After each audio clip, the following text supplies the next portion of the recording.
Voilà, venez par là. L'hôpital de la faune sauvage vient à peine d'ouvrir ses portes. Voilà, donc arrive un jeune martinet, bonjour, et un carton. Ça arrive toutes les minutes, toutes les 15 minutes, toutes les heures. Dans le carton, justement, un faucon retrouvé blessé en bord de route.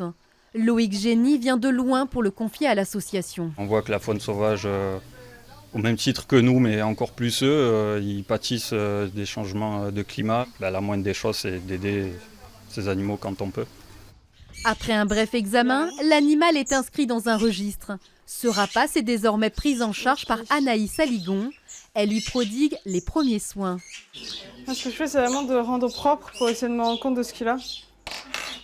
En attendant que la vétérinaire puisse le voir, quoi. Et de voir si c'est une fracture, mais... Direction le cabinet de la vétérinaire, fondatrice de l'association. C'est elle qui a créé cet hôpital de la faune sauvage. Et j'ai peur du pire, j'ai peur que ce soit une électrocution. On a un patient. Marie-Pierre Puech consacre tout son temps libre à sauver des animaux en détresse. Donc là, vraiment, on a mort des tissus vasculaires.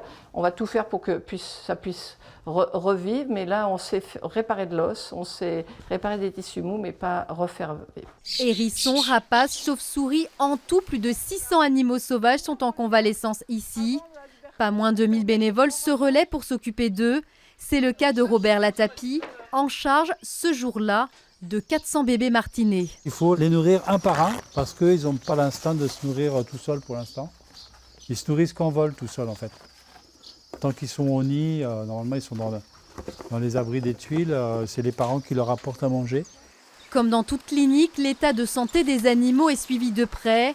Ils n'ont pas vocation à rester ici. Il est prêt à partir, c'est un jeune de l'année qui a un très beau plumage et donc il va partir tout à l'heure. Voilà. Tout l'intérêt du relâché est d'assurer la sauvegarde des espèces. D'après le Fonds mondial pour la nature, la Terre a perdu la moitié de ses animaux sauvages en 40 ans. On voit bien qu'on est en train de perdre toute une diversité qui nous permettait cet équilibre, cette balance. Et donc, on est là sur un site où il y a le dernier couple de Votopacnoptères de l'Hérault. Il y en avait 20 il y a 50 ans, donc on voit bien qu'on est en train de voir filer le monde.